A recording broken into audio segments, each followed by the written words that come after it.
나이에 관계없이 기억력이 남다른 분들이 있습니다. 그렇게 오래된 일을 마치 어제 일처럼 또렷하게 기억하시는 그런 분들을 만나면 감탄이 절로 나오는 것입니다. 96세 되셔서 거동도 못하시고 방 안에서만 가만히 누워 계시던 권사님 한 분 계셨는데요. 9남매 자녀들 밑으로 손주가 72명이었습니다. 제가 가끔 한 번씩 신방 갈 때면 그 72명 손주들을 뭐 큰아들 밑으로 누구 해서 정손, 고손까지 두신 분인데 그 이름을 하나도 빼먹지 않고 순서대로 다 외우시더라고요. 그런데 기억 능력과는 상관없이 기억력이 평소에 좋지 않은 분들조차도 오랫동안 기억하는 일들이 있습니다. 잘 안 잊혀지는 그런 내용들이 들어있습니다. 오히려 우리가 열심히 외우려고 했던 것은 쉽게 잊어버리고, 그런데 어떤 사건들, 경험들은 일부러 기억하려고 해서가 아니고요. 계속해서 우리들 마음속에, 기억 속에 아무리 시간이 오래 가도 또렷하게 남아있는 그런 경우가 있는 것입니다. 저는 사람 이름을 잘 못 외우는 편인데 오죽하면 아들 둘이도 헷갈리겠습니까? 그런데 아무리 오래되어도 잊혀지지 않는 이름들이 있습니다. 30년 전의 이야기인데요. 제가 대학생 때 한국의 대전 근처 그 금강 중간에 조그만 섬이 있었어요. 그 미루나무 섬. 거기서 전국서 15,000명 대학생들이 모이는 여름 수련회를 참석했습니다. 그때 저하고 같은 조원 두 사람 이름을 지금도 기억합니다. 한 사람은 옥만두. 네. 어떻게 잊어버리겠어요? 그리고 또 한 분은 김씨인데 김맹수. 그 모래사장이니까 큰 천막 텐트를 치고 거기 조별로 뭐 한 20명 넘도록 들어가 있었는데 첫날 자기 소개를 쭉 하더라고요. 옥만두. 저는 농담하는 줄 알았습니다. 또 그 옆에 있던 분이 막 웃고 나서 진짜 본명이냐고, 본명이라고. 그랬더니 그 옆에 있던 분이 자기는 김맹수.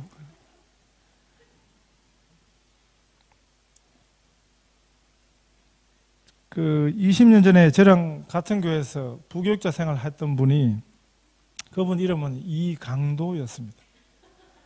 저희 교단에는 그 목사 되기 전에 신학교를 졸업하면 이제 시험을 치루어 가지고 강도사라는 제도가 있어요. 이 강도라는 말, 이 강도라는 말 좋은 말입니다. 이 설교하는 말, 이 단을 강도꾼이라 그러거든요. 그래서 설교할 수 있는 자격을, 라이센스를 교단에서 허락하는 거죠. 시험을 패스해야 돼요.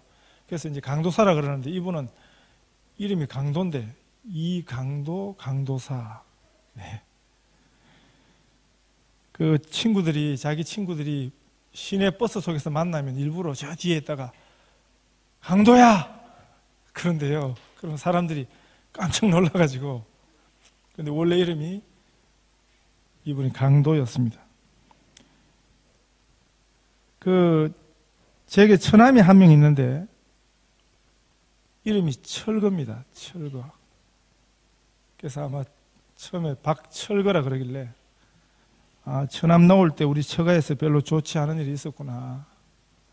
집이 철거당했는갑다 이런 생각을 했습니다.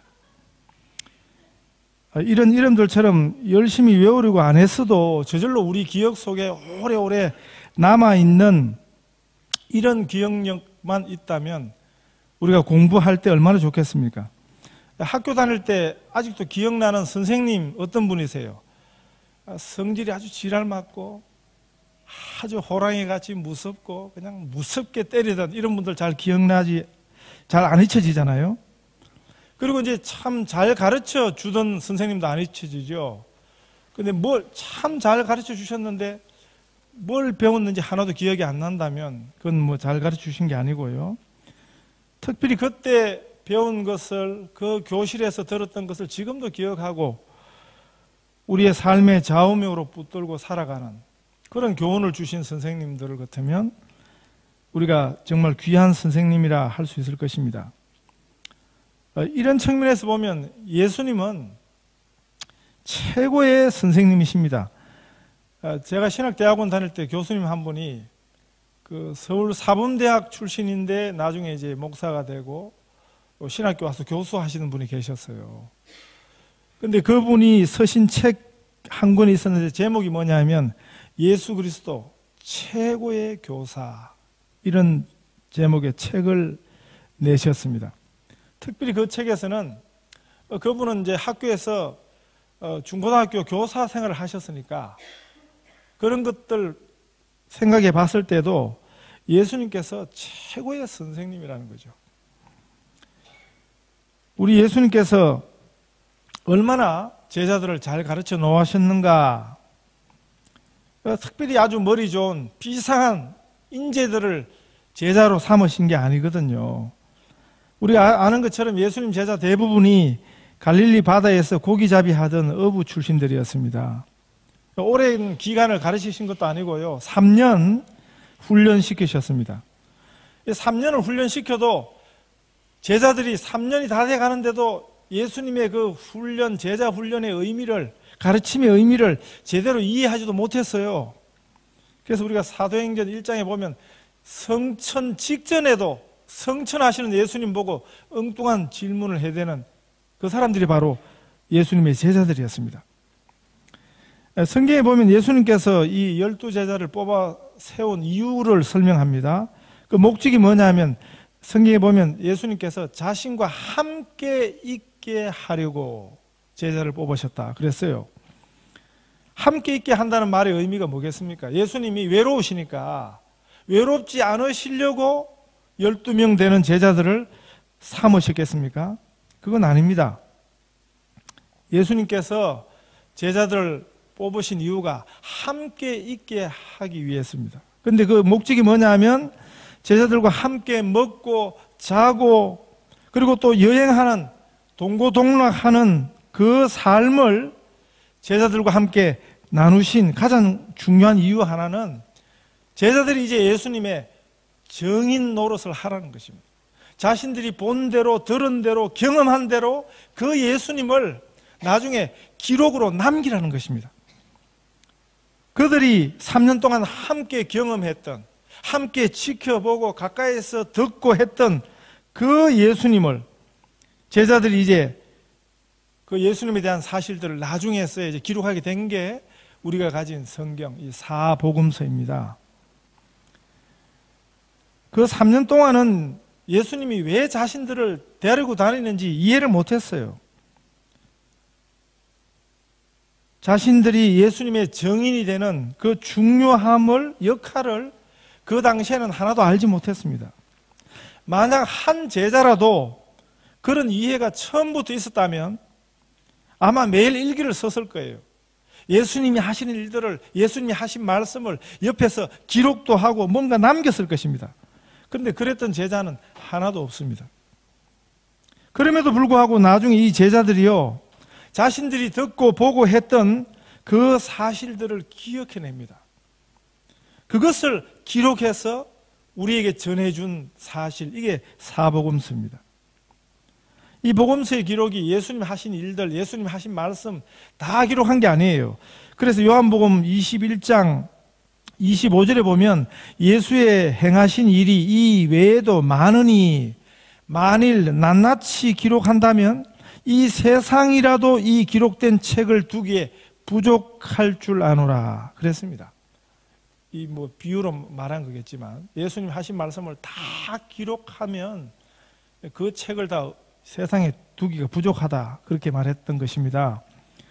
그래서 복음서의 기록은 예수님의 행동, 예수님의 말씀 전부를 기록한 게 아니고 그 중에서도 가장 중요한 그런 기록들입니다.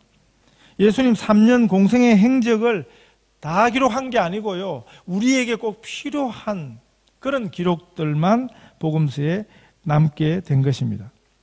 자, 문제는 어떻게 제자들이 이 내용이라도 그렇게 잘 기억할 수 있었겠냐 하는 것입니다. 성령께서, 우리가 흔히 성경의 원저자는 성령이시라 그러잖아요. 성령께서 하나도 안 떠오르는 것을 다 기억나게 하셨다, 이렇게 생각하는 것은 우리가 믿는 바하고 달라요. 우리는 그렇게 믿지 않습니다. 인간의 기억력으로는 부족한데, 그건 기억력이 하나도 안 나는 건데도 불구하고 성령께서 그냥 기계적으로 다 떠오르게 하셨다, 그런 성령님은 우리가 안 믿는다고요. 시험 공부를 하나도 안 했는데 성령께서 그 문제의 답을 가르쳐 주셨다, 그건 우리가 믿는 성경하고 좀 다릅니다. 우리는 성경이 인간 저자들이 기록한 것이지만 그 성경이 인간 저자들이 성령의 감동을 받고 기록한 하나님의 말씀이라고 믿습니다. 그런데 그 인간 저자들은 아무나 될 수 없습니다. 그 자격이 철저히 검증이 되어야 했습니다. 그 가장 기본적인 자격이 뭐냐면 예수님의 제자여야 했습니다. 12제자 중에 하나여야 했습니다. 그게 사도여야 했습니다.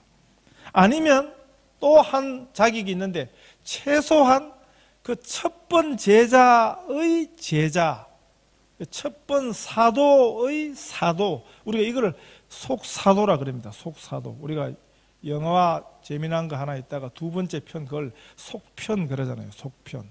그런 의미에서 속사도라. 그 제자의 제자가 기록한 것은 그건 뭐예요?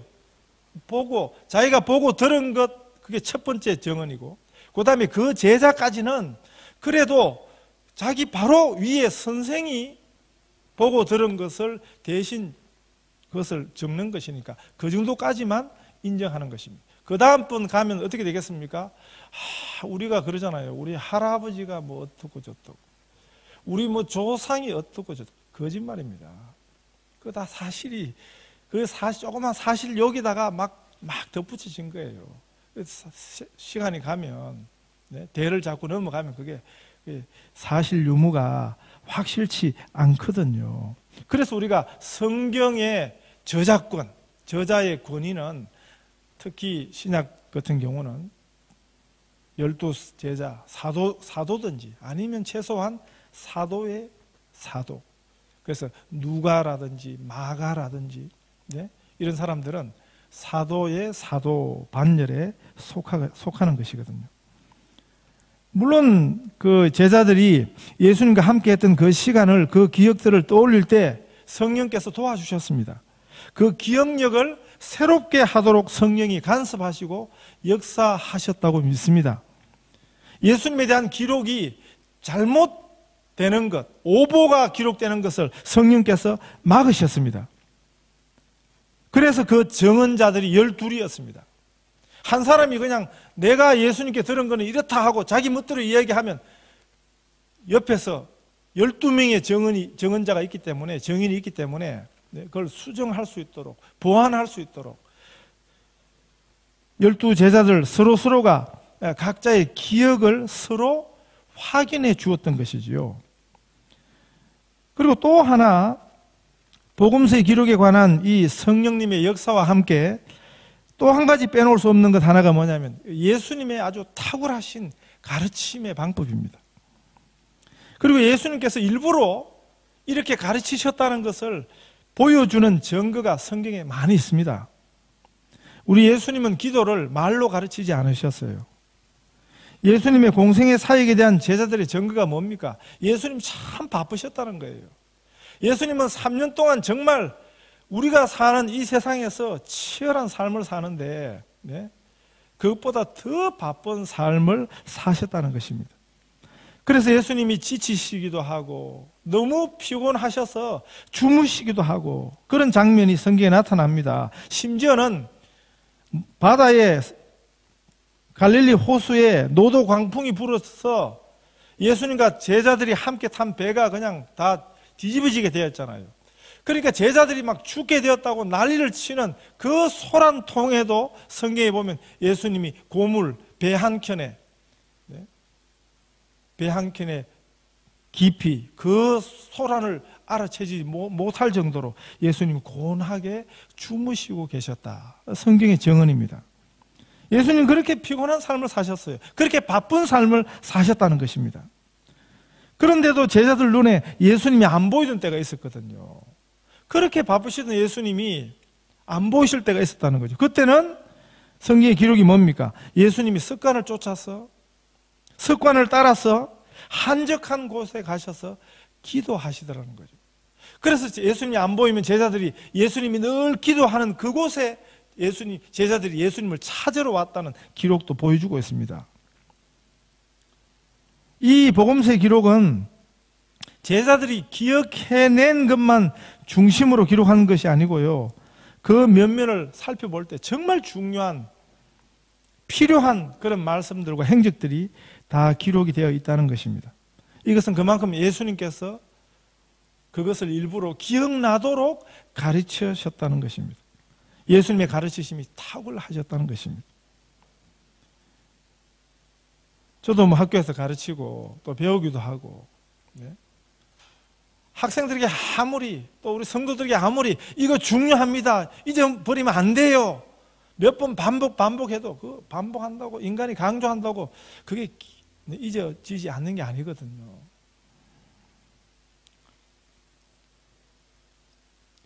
제자들이 그 순간순간을 기록하지 않았어도 마치 우리들 기억 속에 우리가 바닥바닥 노력해서 외우려 한 것도 아닌데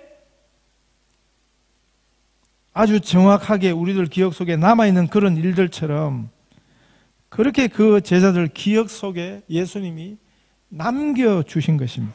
오늘 본문도 그렇습니다. 이 본문의 이야기는 예수님이 십자가에 돌아가시기 전에 하루 전날, 그 최후의 만찬 석상에서 제자들의 발을 씻겨주신 내용입니다. 많은 분들이 이 이야기를 서로 잘 섬기라, 서로 잘 봉사하라, 이런 교훈으로 우선 생각하는 경우가 많은데 이 본문이 주는 진짜 의미는 그것이 아닙니다. 한국 교회에서도 세족식 같은 거 하거든요. 교회에서. 여러분 해보셨습니까? 이 본문을 근거로 교회에서 아이들 수련회 때 또 어른들도 하기도 하고요, 서로 간에 발을 씻어주면서 우리가 아주 진한 형제를 나누는 것입니다. 저도 몇 번 해봤습니다. 괜한 감동이 되더라고요. 처음에 남의 발 씻기기 시작할 때는 좀 더러운 그런 기분이 드는데 아무래도 남의 발이니까, 그런데도 그러다가 또 분위기가 또 엄숙해지고 진지해지고 또 그 발 씻기다가 그 발 붙들고 또 축복하고 기도하고 그런 거 하라고 시키기도 해보고 해봤습니다. 그런데 원래 예수님께서 제자들의 발을 씻어주신 이 놀라운 사건의 진면목은, 이 이야기의 원래 의미는, 이 사건은 이 다음날 일어나는 예수님의 죽으심의 의미를, 그 의미가 무엇인지를 예수님이 보여주신 것입니다. 그 죽음을 목전에 둔 하루 전날 그 저녁 식사 자리 중에 일어났던 이야기입니다. 그날 저녁을 우리가 최후의 만찬이라 그렇게 부르고 있지 않습니까? 여기 3절에 보면 저녁 먹는 중, 저녁 잡수시던 자리에서 일어나 그랬습니다. 떡을 떼며 주시면서 이것은 너희를 위한 나의 몸이라 하시고, 또 포도주 잔을 주시면서 이것은 죄 사함을 얻게 하려고 많은 사람을 위하여 흘리는 바 나의 피, 곧 언약의 피니라 하시던 그 바로 저녁 식사, 최후의 만찬 자리에서 행하셨던 일입니다. 이 발 씻어주심, 이 세족식을 베푸신 진짜 의미가 여기 있는 것입니다. 예수님이 십자가에 죽으시는 그 사건의 의미를 보여주신 것입니다. 십자가의 죽음의 의미를 최후 만찬 식사를 통해서 떡과 포도주를 나누어 주시면서 설명하셨고요, 또 한 번 더 예수님이 아무도 상상할 수 없었던 놀라운 방법으로 한편의 드라마를 보여주신 것입니다. 이 일을 어떻게 제자들이 잊을 수 있었겠습니까? 4절에 보시면 예수님이 저녁 잡수시던 자리에서 일어나 겉옷을 벗으셨다 그랬습니다. 그 당시 유대인들에게 겉옷은 그 사람의 신분을 나타내 주는 옷이었습니다. 제사장은 제사장이 입는 옷이 있었습니다. 랍비는 랍비의 옷이 있었습니다. 그런데 예수님께서 그 겉옷을 벗으셨습니다. 주와 선생의 겉옷이었습니다. 그 지위를 내려놓으셨습니다. 이 세상 사람들은 하찮은 지위 하나에도 얼마나 목숨 걸고 있습니까? 별것도 아닌데 명예를 지킨다고 그렇게 예를 쓰고 있습니다. 그런데 우리 예수님은 스스로 종이 되셨습니다. 주와 선생된 그 겉옷만 벗으신 것 아니고요. 4절에 보시면 수건을 가져다가 허리에 두르셨다 그랬습니다. 이 말은 스스로 종이 되신 것을 보여줍니다. 그 시대에 몇몇 부유한 집들, 가정에 종 가진 집들이 있었어요. 종을 거느린 부잣집들이 몇몇 있었습니다. 그런데 그 종들의 하는 일들이 다 다양했습니다. 그 종들 중에서도 어떤 종은 귀한 일에 쓰임받는 종이 있었고 또 천한 일을 도맡아 하는 종도 있었습니다. 그 가운데서도 가장 천한 종이 누구냐 하면 바로 손님이 왔을 때 그 발을 닦아주는, 발을 씻어주는 일을 하는 종이었습니다.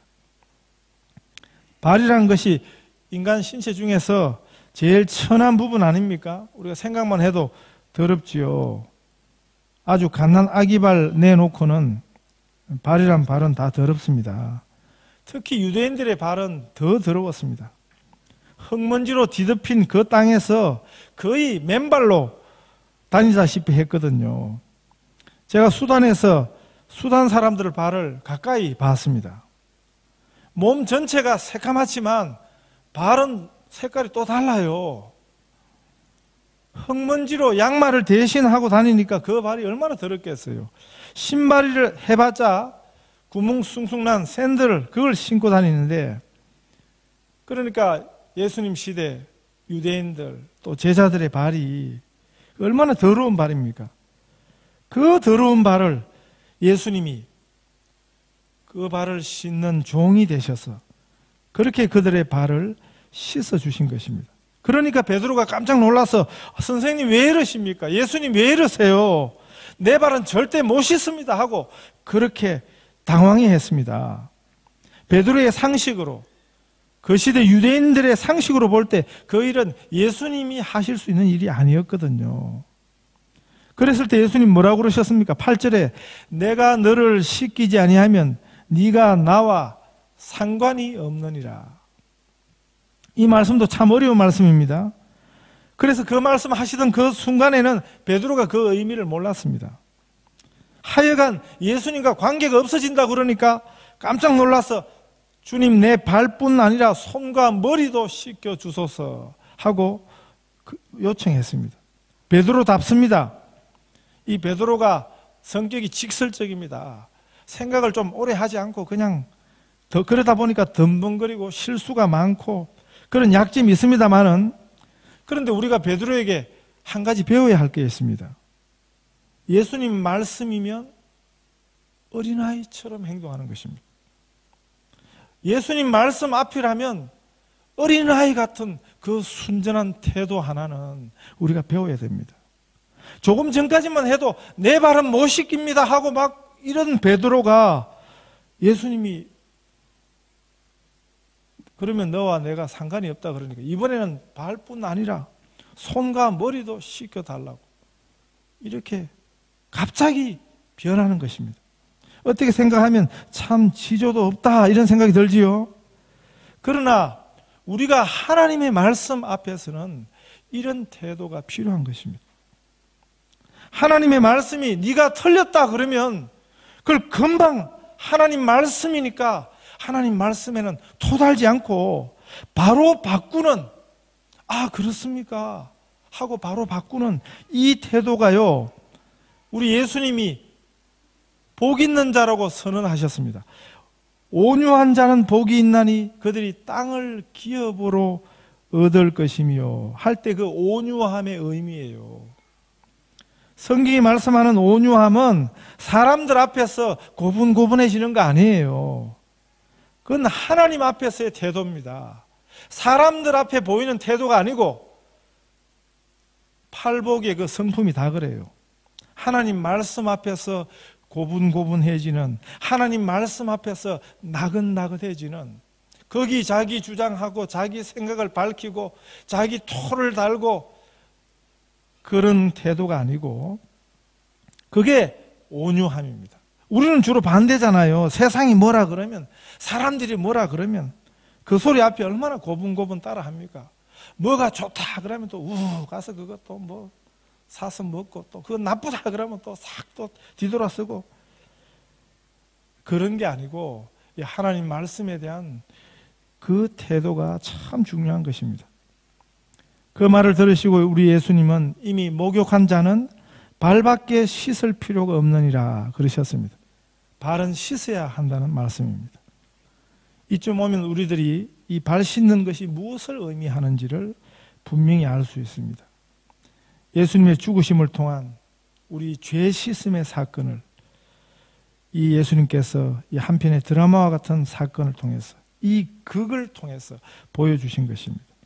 이 세족은 그래서 예수님의 죽으심을 극화한 사건이 바로 이 세족 사건입니다.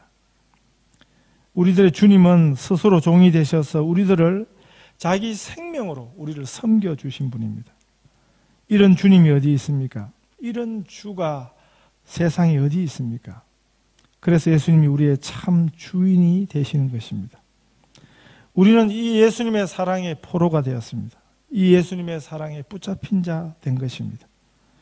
예수님은 그 크신 사랑으로 우리를 포로 삼으신 것입니다. 이보다 더 귀한 주님이 없습니다. 우리의 죄를 닦아주시고 씻어주신 주님이십니다. 스스로 종이 되셨습니다. 그는 근본 하나님의 본체시나 하나님과 동등됨을 취할 것으로 여기지 아니하시고 오히려 자기를 비워 종의 형체를 가져 사람들과 같이 되었고 사람의 모양으로 나타나셨음에 자기를 낮추시고 죽기까지 복종하셨으니 곧 십자가에 죽으심이라. 우리 예수님은 주와 선생의 자리에서, 하나님의 자리에서 내려오신 것뿐만 아니라요, 우리를 위해서 바짝 예수님이 엎드려 주셨습니다. 죽기까지 복종하셨습니다. 우리를 위해서 예수님이 아끼신 것은 하나도 없습니다. 다 내려놓으시고 다 주셨습니다. 예수님 자신의 전부를 우리에게 내어주셨습니다. 그래서 우리는 그 주님 사랑에 굴복한 것입니다. 우리는 억지로 포로가 된 게 아니에요. 자원하여 된 그 크신 사랑에 붙들리게 된 것입니다.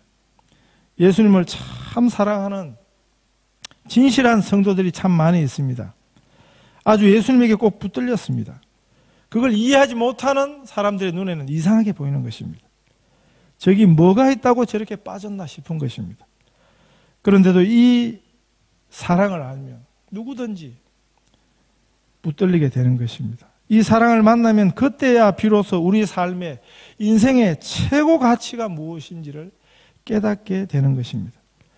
그렇게 주님이 우리를 사랑하십니다.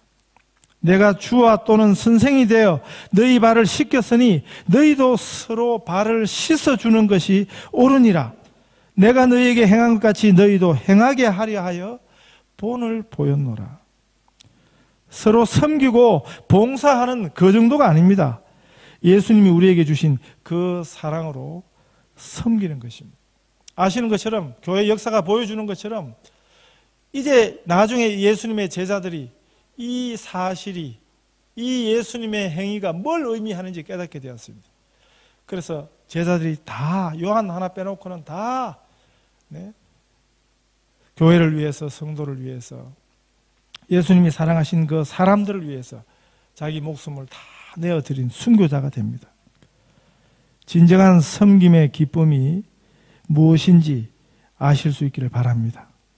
받는 자보다 주는 자가 더 복되도다, 예수님 말씀하셨습니다. 오늘 교회가 왜 문제입니까? 섬김을 받으려 하는 자들로만 득실되어서 그런 거 아니겠습니까? 그전에는 장로도 목사도 안 하려 했어요. 그래서 진짜 존경을 받았습니다. 남들이 안 하려는 일을 하니까요. 그래서 옛날에는 그만큼 가짜도 없었습니다. 그런데 요즘은 서로 하려고 난립니다. 왜 그렇습니까? 섬기기 위해서 하려고 하면 얼마나 좋겠습니까?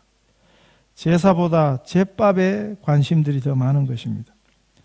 대우해준다 그러면 거기 와 몰려가고, 근데 거기서 뭘 해라고 하면 또 다 도망가고. 예수님이 우리 발을 씻겨주셨습니다. 우리의 더러운 죄를 십자가의 보혈로 씻어주셨습니다. 예수님의 몸과 피를 다 쏟아주셨습니다. 매일 하나님의 용서를 누리시기를 바랍니다. 우리 주님의 이 귀한 섬김을 받은 우리들이 감사함으로, 자원함으로 우리들도 예수님을, 우리 주님의 몸된 교회와 성도들을, 우리 이웃을 잘 섬길 수 있으시기를 바랍니다. 이 섬김의 비밀을 아는 우리 온 성도들 되시기를 축원합니다.